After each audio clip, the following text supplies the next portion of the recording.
अभी ये तय नहीं हुआ कि रोहिणी कमीशन में आप क्या करेंगे, कहां तक जाएंगे, क्या जाति, इनका सबका जड़ मैं आपको बता रहा हूं संजय भाई कि लगा के देख ले, तुझे जो भी हिसाब आता हो लगा के देख ले, तुझे जो भी हिसाब आता हो, हमें घटा के तो गिनती में तू भी रह नहीं सकता। क्या बात है, क्या बात है। एक बात आपसे और कह देता हूं कि ये जो कंफ्यूजन्स चल रहे हैं कि याचना नहीं अब रण होगा, याचना नहीं अब रण होगा, संघर्ष बहुत भीषण होगा, दुर्योधन दृष्ट प्रकट होगा, रण में अब काल प्रकट होगा, महारथी वीर चिल्लाएंगे और फिर भी कोलाहल रोक ना पाएंगे।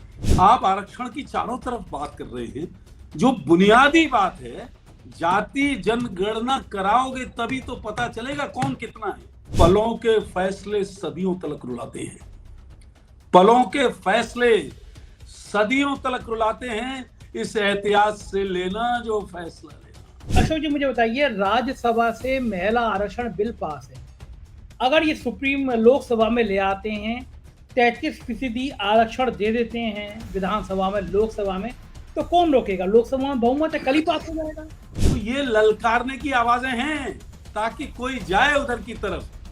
आंधियां लाओ, लहू में ज्वार को पैदा करो, शब्द में क्रंदन नहीं हुंकार को पैदा करो, फिर कुरुक्षेत्री समर की भूमिका रचने लगी, हे पार्थ उठो और गांडीव में टंकार को पैदा करो।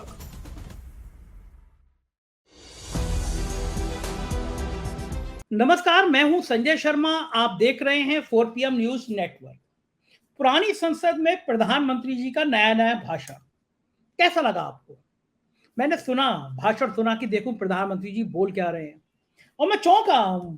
नेहरू जी को इतना प्यार तो शायद गांधी परिवार में भी कभी नहीं आया होगा, जितना अचानक प्रधानमंत्री के दिल से निकलने लगा। पत्रकारों के प्रति प्यार और फिर उनके वादों की झड़ी लगने लगी। तब मेरे जहन में सवाल आया कि कुछ तो है जिसकी पर्दादारी है। संसद भवन में पहुंच रहे हैं, नए भवन में नई बात ला रहे हैं। प्रधानमंत्री जी ने कह दिया ऐतिहासिक होने वाला है ये सत्र। सब सोच रहे थे कि इस सत्र में होगा क्या, कौन सा ऐसा जादू का पिटारा खोलने जा रहे हैं प्रधानमंत्री जी, जिसको खोलेंगे और बम बम बम करके कबूतर उड़ने लगेंगे। प्रधानमंत्री जी भी जानते हैं कि 2024 से पहले ये 4 दिन सबसे महत्वपूर्ण है। हो सकता है ये सत्र लंबा चल जाए, 4 दिन का टाइम दिया, ज्यादा खिंच जाए, 10 दिन हो जाए, 20 दिन हो जाए, लेकिन 4 दिन में प्रधानमंत्री जी करने क्या वाले हैं। मेरे संग डिबेट में श्रीवण गर्ग जी थे, सीनियर जर्नलिस्ट हैं, देश के जाने वाले पत्रकार हैं। उन्होंने कहा ये 4 दिन 400 साल का इतिहास लिखने वाले हैं। उन्होंने कहा ये 4 दिन भारत के लोकतंत्र के लिए बड़े महत्वपूर्ण दिन हैं। तो जाहिर है अगले 72 घंटे में देश में कुछ ऐसा होने जा रहा है जो ऐतिहासिक होगा। तब बात आई कि क्या होगा, कॉमन सिविल कोड या फिर महिला आरक्षण या फिर कुछ और। तो बात आई कि महिला आरक्षण बिल लाया जा सकता है। देश की आधी आबादी को पहले महिलाओं ने बहुत वोट दिया है प्रधानमंत्री जी को, तो फिर इस बार महिलाओं को टारगेट किया जाए, क्योंकि महिलाएं बहुत नाराज हैं, बढ़ती हुई महंगाई से नाराज हैं, बढ़ते हुए गैस के सिलेंडर के रेट से नाराज हैं। तो उन महिलाओं को यह बताया जाए कि देश में इतिहास में पहली बार इतनी क्रांति हुई है कि किसी प्रधानमंत्री ने, किसी सरकार ने महिलाओं को 33% आरक्षण दिया। यह भी कयास है कि महिला आरक्षण के जरिए 2024 का चुनाव जीता जा सकता है। लेकिन क्या ये इतना आसान होगा? मेरे जो एस्ट्रोलॉजर हैं, जो आके मुझसे पॉलिटिकल चर्चा करते हैं और पूरी दुनिया में बड़ा चर्चा में आते हैं, दुनिया के तमाम देशों से उनके लिए संदेशे आते हैं, उन्होंने मुझसे संडे को कहा था कि विशेष सत्र में कोई ऐसा बिल लाया जाएगा जिसको लेकर हंगामा होगा, जनता विद्रोह करेगी, जनता में विरोध होगा। सुनिए एस्ट्रोलॉजर महोदय राजीव नारायण जी क्या कह रहे हैं, और सोचिए कि क्या वास्तव में इस जोशी की बात सच होने जा रही है। सुनाता हूं मैं आपको राजीव जी ने क्या कहा था। लोकसभा का विशेष सत्र बुलाया गया है और सबकी निगाहें, क्या लग रहा है इस विशेष सत्र का हश्र क्या होगा? देखिए, इस विशेष सत्र में हमने तो पहले ही कहा था आपके प्रोग्राम में कि मेलाफाइड इंटेंशन है सरकार के, और ये सरकार जो है बेसिकली एक इस समय की स्थिति, और मैं बताऊं तो ये दो कुंडलियां हैं हमारे यहाँ। जब फलादेश किया जाता है तो 2 महीने हमारे हिंदू शास्त्र में मतलब हिंदू धर्म के में माने गए हैं। एक चंद्रमास होता है, जैसे बैसाख, ज्येष्ठा, ये नक्षत्रों के आधार पर है। एक सूर्य जब राशि बदलता है, तो एक ये देखिए 15 सितंबर को 7:11 पर ये अमावस्या खत्म हुई है और प्रतिपदा शुरू हुई है शुक्ल पक्ष की, तो ये चंद्रमास बना। और ये 17 सितंबर को 1:35 पर सूर्य अपनी राशि बदलेगा। इन दोनों कुंडलियों में एक खतरनाक चीज आ रही है कि सूर्य की डिग्री राहु के नजदीक है। तो सूर्य की डिग्री राहु के नजदीक का मतलब है राहु को माना गया है छल कपट। और एक और चीज है विक्षिप्त राजा, डिस्टर्ब जो है इस समय मोदी जी डिस्टर्ब होकर के, डिस्टर्ब माइंड के जरिए बहुत ही खराब निर्णय लेने जा रहे हैं इस विशेष सत्र में, जिसका कि पब्लिक को कष्ट होगा और पब्लिक जिसका विरोध करेगी आने वाले टाइम। ये मैंने आपको बताया, चाहे वो आपका यूनिफॉर्म सिविल कोड से रिलेटेड हो, चाहे वो आपके जो लॉ बनाने जा रहा है क्रिमिनल लॉज को इन्होंने चेंज किया है, चाहे वो आपका वन नेशन वन इलेक्शन हो, ऐसे मुद्दे, ऐसे बिल लेकर के आएंगे जिससे जनता को कष्ट हो और डेमोक्रेसी के ऊपर जो है क्वेश्चन मार्क लगेगा। ऐसे विचित्र माइंड मैंने इसलिए कह दिया क्योंकि सूर्य की डिग्री बिल्कुल राहु की डिग्री के नजदीक में है। बहुत बड़ी बात कह दी आपने कि इस विशेष सत्र में मानसिक विक्षिप्त वाली अवस्था में सरकार कुछ बिल लाएगी जो जनता के हित में नहीं होंगे और जनता उसका विरोध करेगी। आपने सुना, ये थे राजीव नारायण जी जोशी। लेकिन एक शख्स और है जिससे जो बात करता है आरक्षण की। उत्तर प्रदेश भारतीय जनता पार्टी की सरकार में मिनिस्टर थे अशोक यादव, राजनाथ सिंह थे चीफ मिनिस्टर, और अपनी ही सरकार में, अपने ही सरकार के फैसले के खिलाफ जब जातियों के आरक्षण का मुद्दा हुआ, जब पिछड़ी जाति में अति पिछड़ी जाति को आरक्षण देने का मामला हुआ, तो वो सुप्रीम कोर्ट चले गए। सुप्रीम कोर्ट से स्टे लेकर इतिहास बन गया। पिछड़ी जातियों के जो इतिहास लिखे जाएंगे तो उसमें अशोक यादव का नाम लिखा जाएगा। 1931 में जो जातिगत सर्वे हुआ, आज उन्होंने मुझसे उसको लेकर बात करी। अशोक यादव जी का ये पूरा इंटरव्यू सुनिए, तब आपको समझ में आएगा कि जातियों का खेल क्या है, महिला आरक्षण का खेल क्या है, और कौन सा जिन्न है जिसको मोदी सरकार अपने पिटारे से निकालना चाहती है। चलते हैं सीधे अशोक यादव जी के पास। स्वागत है अशोक यादव जी आपका। और आज आपको कष्ट इसलिए दिया कि आपने तो एक लड़ाई लड़ी थी जब आप मंत्री हुआ करते थे। राजनाथ सिंह जी आपके मुख्यमंत्री थे, आप उस सरकार के मिनिस्टर थे, और राजनाथ पिछड़ों में अति पिछड़ा ले आए थे, कार्ड ले आए थे, और उसको मास्टर स्ट्रोक बताया गया पूरे देश में कि अब तो ये बीजेपी का मास्टर स्ट्रोक। और आप ऐसे मिनिस्टर थे जो उसके खिलाफ सुप्रीम कोर्ट चले गए थे और सुप्रीम कोर्ट से स्टे हो गया था, सब हवा निकल गई थी। आपने पिछड़ी जातियों को लेकर एक लंबी लड़ाई लड़ी है, पूरा देश आपको जानता है कि आप उन नेताओं में हैं जिन्होंने पिछड़ों में अति पिछड़े का विरोध किया। तो आज जब विशेष सत्र बुला लिया गया है, ये हम लोग बातचीत कर रहे हैं, उसके कुछ घंटे बाद नए सत्र में नई संसद भवन में प्रवेश कर जाएंगे मुख्यमंत्री प्रधानमंत्री जी, तब एक बात आ रही है सामने और सब अनुमान लगा रहे हैं कि सरकार एक ट्रम्प कार्ड ला सकती है।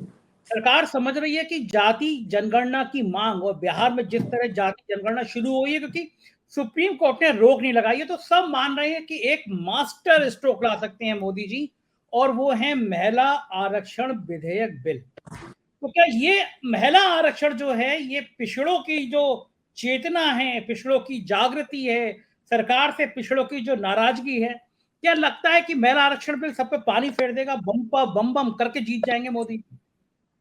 मैं पहले तो आपका बहुत शुक्रिया अदा करता हूं कि मुझे खुद अंदाजा नहीं था।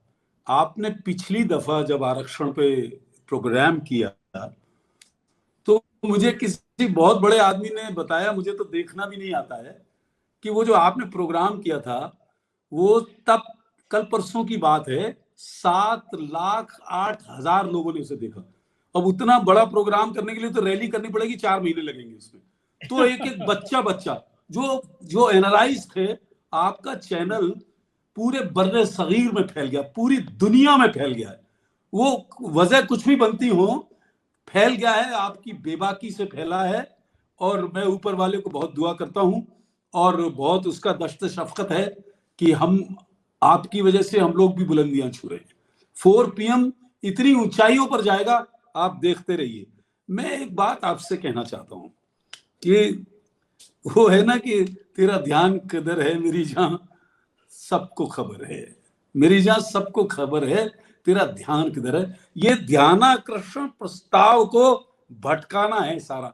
अभी रोहिणी कमीशन का किस्सा तय नहीं हुआ, अभी ये तय नहीं हुआ कि रोहिणी कमीशन में आप क्या करेंगे, कहां तक जाएंगे, क्या जाति, इनका सबका जड़ मैं आपको बता रहा हूं संजय भाई कि लगा के देख ले, तुझे जो भी हिसाब आता हो, लगा के देख ले, तुझे जो भी हिसाब आता हो, हमें घटा के तो गिनती में तू भी रह नहीं सकता। क्या बात है, क्या बात है, क्या बात है। हमें घटा के तो गिनती में तू भी रह नहीं सकता।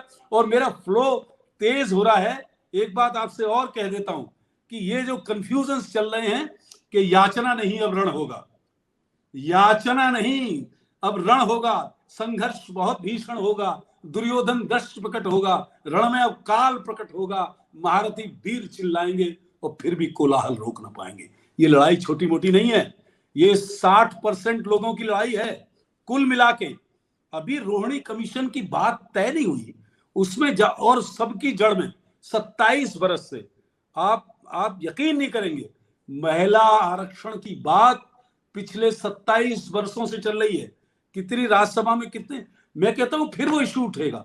इनका मंशा मेरी समझ में नहीं आ रहा है कि करना कहां चाहते हैं। मैं एक बात और कहता हूं संजय भाई, पलों के फैसले सदियों तलक रुलाते हैं, पलों के फैसले सदियों तलक रुलाते हैं, इस एहतियात से लेना जो फैसला लेना।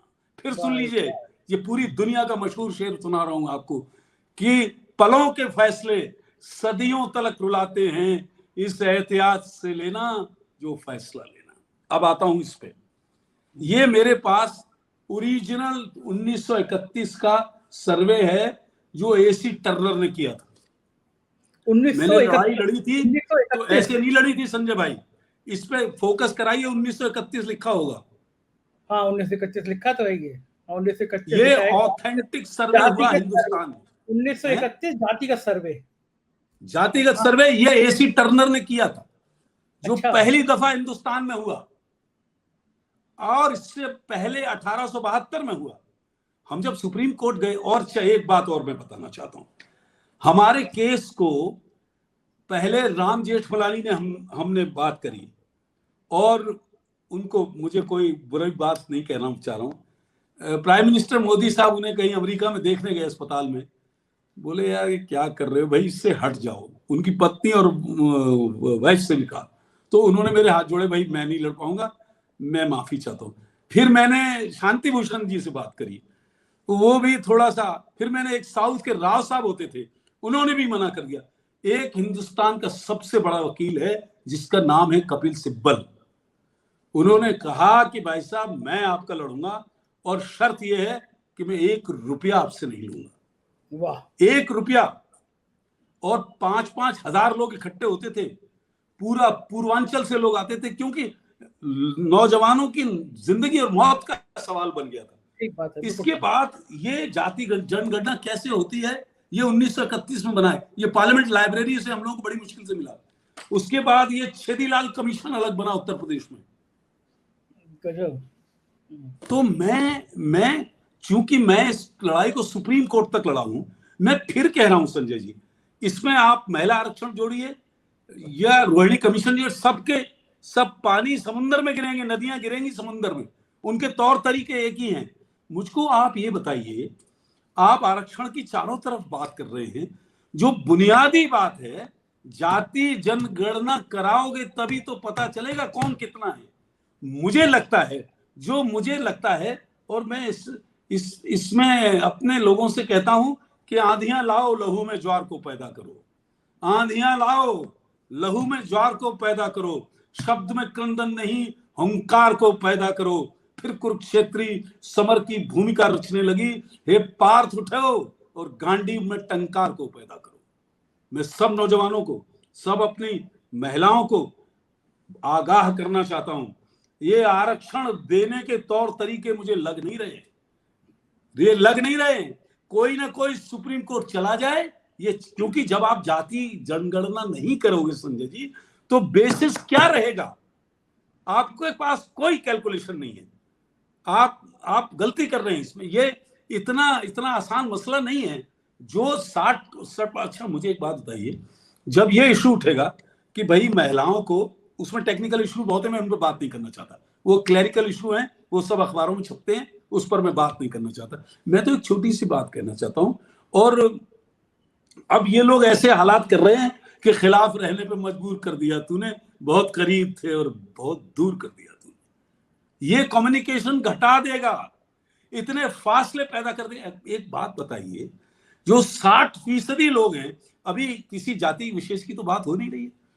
आपका वो वीडियो 7 लाख कैसे पहुंच गया? इसलिए पहुंच गया कि लोग दुखी हैं, एक एक बात आपकी सुन रहे हैं आरक्षण की, और नौजवान दुखी। अब महिलाओं की बात आ गई, अभी रोहिणी कमीशन में कुछ नहीं तय हुआ, अब महिलाओं की बात आ गई। तो आप ये घड़ी घड़ी अपनी बातें बदल रहे हैं, घड़ी घड़ी ये कह रहे हैं तो लोग कंफ्यूज हो जाएं और वो असली बातें छुपी जाएं जिन पर ये सब लोग घेरे में हैं। आप मुझे बताइए, जब महिलाओं के आरक्षण की बात, किसे बुरा लगेगा महिलाओं की आरक्षण की बात? लेकिन फिर एक बात आएगी, ये इतना आरक्षण, देखिए आरक्षण की कॉन्स्टिट्यूशनल लिमिट है, it can not exceed more than 50%। 50% से ज्यादा किसी सूरत में किसी का आरक्षण नहीं किया जाता है। आप 32 इसको कर दोगे, 33 इसको कर दोगे, 34 इसको कर दोगे, और फिर वो सुप्रीम कोर्ट में कोई और बोले अरे नहीं ये तो ध्यान हट गया, तो इलेक्शन तक गया। और जब कॉन्स्टिट्यूशनल बेंच, जब हम गए थे तो ऐसा नहीं था कि हमें आसान से सुन लिया था, नहीं, बहस हुई, बड़े बड़े वकील उधर से भी खड़े हुए, हिंदुस्तान के जो सबसे बड़े वकील थे 10, वो खड़े हुए। मुझे उम्मीद नहीं थी कि सरकार यहां भी थी और सरकार वहां भी थी। लेकिन एक बात कह रहा हूं संजय भाई, कि तब बात और थी और अब बात और है। तब बात गए वो दिन कि हवाओं से खौफ खाते थे, हवा से कहना चरागों से होशियार रहे। अब वो बात नहीं है। मैं कह रहा हूं, मेरी बात सुनना आप, कि तब बात और थी और अब बात और है। अब यूट्यूबर्स लाखों में पहुंच गए हैं, ये दौर बदल गया है। हम लोग अपनी पूरी बात कह रहे हैं, आप हमसे सवाल कर रहे हैं, कहां था इस वक्त दौर? इसलिए मैं अर्ज कर रहा हूं, छोटी सी बुनियादी बात है, अगर आपका मंशा है हम खुश हैं। फिर सवाल ये होगा कि कौन कौन महिलाएं, कि साहब ओवरऑल महिलाएं कर दो, फिर उठेगा कि पिछड़ों को करो, फिर आप कहोगे पिछड़ों में इनको करो। पहले साफ कर लो ना बात। आपने कहा कि भाई भाइयों में हम बंटवारा करना चाहते हैं, बहनों में भी करना चाहते हैं, तो उन्हें बुला के ये तो कर लो, हमारे पास क्या क्या है बंटवारा करने को, वो है नहीं, पहले ही लड़ाई करा दो। ये रोहिणी कमीशन पर क्यों इतनी बहस हुई? उसे लागू नहीं कराएं, उसकी रिपोर्ट्स आ गई, इन जातियों के इतने %, इन जातियों के इतने %, तो जिनको ज्यादा वहां दिखा दिया है वो उछलने, वो आपस में लड़ने लगे। तो उनका मंशा करने का नहीं था, उसे लीक क्यों किया भाई आपने? छप गई, अब इस खबर को भी लीक कर दिया। तो असली खेल यही है, रोहिणी कमीशन की बात लीक क्यों की गई, क्यों लीक करिए आपने? और सुनिए, पूरा इंडिया का कोई पेपर नहीं बचा था जिस पर फ्रंट पेज की खबर ना हो। How it has gone for leak. तो आपका मंशा तो अब तो बच्चा जान लेता है 2 साल का भाई साहब, कि सामने वाले का मंशा क्या है। मंशा आपका, आप रोज नई चीजें ला रहे हैं और जो ध्यान भटका रहे हैं लोगों का। तो लोगों को क्या अंदाजा नहीं है, लोगों को ये इल्म नहीं है कि हमारी ये लड़ाई कहां जा रही है। और फिर 1872 से जो चीजें चल रही है उसे आप 3 दिन के सेशन में तय कर लोगे, 4 दिन के सेशन में तय कर लोगे, इतना आसान है। वो मंशा ये है कि ये सब में झगड़े हो जाएं और जगह जगह स्टेटों में, राज्यों में इतने झगड़े फैल जाएं और उसमें हम अपनी गाड़ी धीरे से निकाल ले जाएं। लेकिन सनातन क्या है? अशोक ये बताइए। अच्छा, और एक बात बता, आप याद रखो ना, जो संघ प्रमुख ने कहा, भागवत जी ने, कि आरक्षण तो 200 साल चलेगा। वो तो 200 साल पे पहुंच गए, उन्हें कौन नीचे उतार के लाएगा? पहले उनको पकड़ो भाई साहब। 200 साल की एक बात कर रहे हो आप, तो इन्हें तो समझाओ। क्या हम तो ऊपर झंडा फहरा चुके हैं 200 साल की? यार अभी इसका पता नहीं है होगा कि नहीं होगा। 200 साल आपने तय कर दिया और ये भी कहा हमने बहुत जुल्म किए हैं। दोबारा ये लाइन कह रहा हूं, जुल्म किए तो यार पहले ठीक कर लो ना जुल्म, फिर इधर उधर की बातें क्यों कर रहे हो? आप इसी पे बात कर लो। जो आबादी 60% अफेक्टेड है, please come and discuss this thing. First of all leave everything, करो। आप बहुत पढ़े पढ़े लिखे लोग हैं। मैं दोबारा आपको कहना हूं, मैं कपिल सिब्बल का जिंदगी में एहसान नहीं भूलूंगा। कपिल सिब्बल जैसा काबिल वकील अगर इस केस में खड़ा नहीं होता संजय जी, तो ये रुकता नहीं। बारूचा साहब चीफ जस्टिस थे, वो प्रभावित नहीं हुए किसी से। कॉन्स्टिट्यूशनल बेंच, जब संवैधानिक पीठ ने कोई चीज तय कर दी है तो आपको दोबारा लौट के फिर उसमें जाना पड़ेगा। वो कोई सिंगल जज का जजमेंट नहीं है। अशोक जी मुझे बताइए, राज्यसभा से महिला आरक्षण बिल पास है, अगर ये सुप्रीम लोकसभा में ले आते हैं, 33% आरक्षण दे देते हैं विधानसभा में, लोकसभा में, तो कौन रोकेगा? लोकसभा में बहुमत है, कल ही पास हो जाएगा। उसमें इतने छेद रह जाएंगे, इतनी लीगल एनोमलीज रह जाएंगी। अच्छा आप मुझे बताओ, अगर इनका वो राजनाथ सिंह ने जब किया था, अगर उनका मंशा बहुत अच्छा था, तो वो ऊंची ऊंची मीनारों पर खड़े होके ये क्यों कह रहे थे कि इस माई के लाल में ताकत है? आप कोई चीज दे रहे हो फिर आपको ललकारोगे आप? आपका इंटेंशन उसी से पता चलता है, क्यों ललकार रहे हो आप? तो ये ललकारने की आवाजें हैं ताकि कोई जाए उधर की तरफ। अच्छा मुझे बताओ, आपको सबको देना आरक्षण? आरक्षण में ऐसा तो नहीं है बीजेपी वालों को मिलेगा, ऑल पार्टी सबको मिलेगा ना। तो आप बुलाओ ना उनको, पहले सेशन में पूरी बहस करा दो, 100 साल का इतिहास निकालो, ये सारी रिपोर्टें हैं इनको निकालो, और जिन लोगों ने इस पर काम किया है उनको भी बुलाओ। लेकिन ये तो अलग अलग मुद्दे हैं ना, जातिगत मुद्दा अलग है, आरक्षण का मुद्दा अलग है। जो इंटेंशन है आरक्षण का वो तो एक है ना, उसी की ब्रांचें हैं, सब उसकी ब्रांचें हैं। और दूसरा ये भी है कि महिला आरक्षण अगर होता है तो उसमें पिछड़ों की कितनी होगी, दलितों को कितना आरक्षण दिया जाएगा, महिलाएं, पिछड़ी महिलाएं कितनी, दलित महिलाएं कितनी, तो फिर एक बहस का मुद्दा हो जाएगा ना, वो इतना 3 दिन में तय हो जाएगा। अच्छा मान लो उन्होंने होमवर्क करके रखा हो कि हम पिछड़ों को भी इतना दे देंगे, दलितों को भी इतना दे देंगे, और कल अनाउंस कर दें वो पास करा दें कल शाम तक, तो क्या लहर चलेगी, महिलाओं की लहर चलेगी मोदी के पक्ष में? मैं माफी के साथ कहना चाहता हूं, अगर होमवर्क किया होता तो उस वक्त सुप्रीम कोर्ट ने स्टे क्यों किया था? तब गलती हो गई। छोड़ देंगे। अच्छा 6 छोड़ देंगे, इंटेंशनली छोड़ देंगे। 6 छोड़ देंगे जो दिखेंगे, छोड़ देंगे। ओके, ऐसे छोड़ देंगे। कहना मतलब ये कि ये ला सकते हैं, विधेयक पास करा सकते हैं, लेकिन कुछ चीजें ऐसी छोड़ देंगे जिससे सुप्रीम कोर्ट में स्टे कर दे। और आपसे कहेंगे भाई हमने तो किया था, वो सुप्रीम कोर्ट मेरे खिलाफ यही तो कहते थे कि अरे अब अशोक यादव ने रोक दिया। यार अच्छा, अशोक यादव तो अशोक जी बताइए, आप वो राजनेता रहे हैं जिनको ज्वाइन कराने के लिए खुद अटल बिहारी वाजपेयी शेखावत आए थे है ना, लाखों की भीड़ कराई थी, और आप उस समय मुलायम सिंह यादव बिल्कुल यादवों में ईश्वर हुआ करते थे, उस समय आपने मुलायम सिंह यादव के खिलाफ बगावत का बिगुल बजा दिया था और उन्हीं की कॉन्स्टिट्यूएंसी बजा दिया था। मैं 1 मिनट आपका लूं, 1 मिनट। हाँ, अटल बिहारी वाजपेयी मुझे ज्वाइन कराने आए। मेरा प्रोग्राम, हमारे परिवार का कॉलेज है अहीर कॉलेज, 1916 में बना, जब बनारस हिंदू यूनिवर्सिटी बनी, और वहां डिस्टरबेंस कर दिया, फिर हमें रामलीला मैदान में। उसके 20-25 दिन बाद उसी मैदान में मुलायम सिंह ने रैली करी, मायावती ने करी, कांग्रेस में करी। मैं तो बिना एमएलए एमपी होते हुए नेता हो गया, और हिंदुस्तान में उस वक्त के दौर में इतनी बड़ी रैली हुई नहीं थी जितनी हम लोगों ने वहां पे करी थी। मैं एमएलए नहीं था उस वक्त, और इसीलिए अगर अच्छा एक बात बताओ, मेरी रैली के बाद अगर मुलायम सिंह ने रैली करी तो हिंदुस्तान में तो संदेश चला गया ना जो जाना था। मायावती ने करी तो वो तो मक्का मदीना हो गया था शुक्राबाद। आप तो देश के स्टार नेता रहे, पहले मंत्री रहे जो हेलीकॉप्टर से कूद गए, हेलीकॉप्टर क्रैश हो गया, तो आपकी तो जितनी गाता है बहादुरी की कम है। मैं दूसरी बात कह रहे थे, आपको 100 करोड़ रुपया भी आप पचा गए। हाँ, और क्या, आपको हेलीकॉप्टर मेरे पर अब एक छोटी सी बात और याद आ गई। हमारी सरकार हिंदुस्तान में थी बीजेपी की और यूपी में भी थी, और मैनपुरी में कोई चुनाव लड़ने के लिए पार्लियामेंट का तैयार नहीं था। अब आप सुनना, और चुनाव के बहुत कम दिन रह गए थे। मुझे प्रमोद महाजन का फोन आया, कहा जल्दी आओ, प्राइम मिनिस्टर बुला रहे हैं। मैंने कहा पता नहीं क्या हो गया। मैं गया हड़बड़ाता हुआ, तो अंदर गया, उन्होंने मेरी कोई बात नहीं सुनी प्राइम मिनिस्टर ने। हाँ, लेकिन मुझे बहुत उनका दश्त शफकत का, कसम खुदा की बताता हूँ, उस जैसा बीजेपी में कोई आदमी था नहीं। इतना, मैं वाजपेयी जी की बात, गजब का इंसान था। उसे कोई हिंदू मुसलमान किसी से कोई मतलब नहीं, सबसे ज्यादा तो उनको मुसलमान वोट करते थे।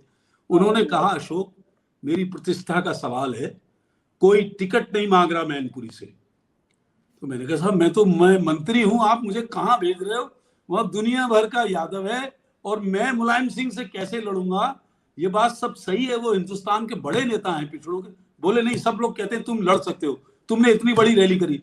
संजय भाई, मैं बहुत कम नोटिस पे मैं मैनपुरी लड़ने गया। ऑफ कोर्स ये पता नहीं 98 की बात है क्या, 1 लाख लोगों ने नॉमिनेशन कराया। मुलायम सिंह पहली बार मैनपुरी सीट छोड़ गए थे, तो कुछ तो बात थी ना अशोक यादव। बिल्कुल ठीक बात है अशोक जी, आप तो एक टाइम में ब्रांड रहे हैं उत्तर प्रदेश की राजनीति के। मैं इसीलिए पूछ रहा हूँ, आपके देश और में आप तमाम, मुझे अभी फिर से ब्रांड बना रहे हो, 4 PM फिर से दोबारा से ब्रांड बना रहा है। नहीं, शुक्रिया। मुझे बताइए, ये गणित समझाइए कि आप बुरा मत मानिएगा, लेकिन पिछड़ी जाति के जो नेता हैं वो महिलाओं को बहुत आगे नहीं लाते हैं। अब आपकी सीट रिजर्व हो गई और महिला को आ गई, आपकी जगह आपकी पत्नी लड़ने आ गई, तो देश के जो बीजेपी के भी अपने नेता हैं, जो अगर 33% आरक्षण होगा तो बीजेपी में भी होगा, तो क्या भारतीय जनता पार्टी के अंदर से कहीं बगावत की आवाज तो नहीं आ सकती है? नहीं, एक बात सुन लो आप मजे की, जिन सीटों पे महिलाएं लड़ती हैं, जैसे जिला पंचायत तक लड़ी, जैसे उनका गांव का मैं रवैया बता रहा हूँ। मेरे गांव में बहुत आना जाना रहता है, खेती बाड़ी हम लोगों पर है पुराने जमाने की। अहीर कॉलेज हमारे परिवार के लोगों ने 1916 में बनाया था, जब बनारस हिंदू यूनिवर्सिटी बनी, और 4 डिग्री कॉलेजेस बनाए थे। एक रेवाड़ी में भी सहयोग किया, मछलीपट्टनम में भी था और आंध्र प्रदेश में भी था। ये हमारा परिवार था एजुकेशन में। मुलायम सिंह जी हमारे स्कूल के पढ़े हुए हैं। तो क्या होता है सुनिए, जैसे महिला सीट कर दिया आपने, वो जिला पंचायत क्या बात है, उससे नीचे नहीं जाना चाहता हूँ, प्रधानी पे बता रहा हूँ। तो महिला को कोई जानता नहीं है, वो जिनका जो हस्बैंड होते हैं, उनके शौहर जो होते हैं, उनके आदमी, उन्हीं को कहते हैं अरे वे जिला पंचायत अध्यक्ष आ रहे हैं। प्रधान होते हैं तो वो उनको प्रधान जी लोग कहने लगते हैं, आप कर दो यहाँ से महिला का, वो आगे आदमी रहता है भाई साहब। तो इतना आसान नहीं है, आप महिला को जिता दो। लेकिन विधानसभा में तो हो नहीं सकता, लोकसभा में तो हो नहीं सकता, वहां तो वही महिला ही जाएगी।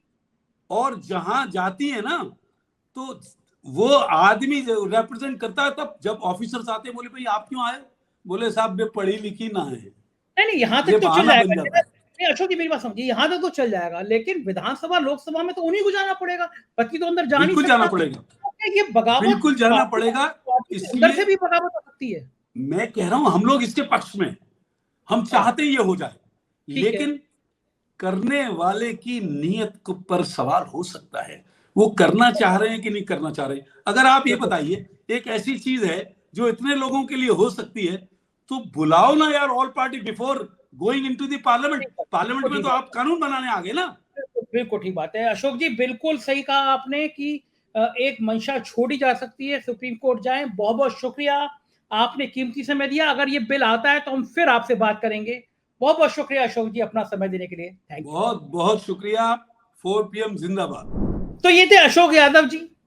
मुझे यकीन है कि आपने पूरा इंटरव्यू सुना होगा, और मैं पूरा यकीन करूंगा कि आप अपने कमेंट भी जरूर बताएंगे कि कैसी लगे आपको ये बातचीत। आप हमारा सब कुछ हैं, आपका प्यार ही हमारी पूंजी है, इसको बनाए रखिए, अपनी राय से अवगत कराइएगा। राज्यों के हमारे चैनल हैं 4 PM यूपी, बिहार, गुजरात, महाराष्ट्र, कर्नाटक, उन्हें भी सब्सक्राइब करिएगा। शुक्रिया, थैंक यू।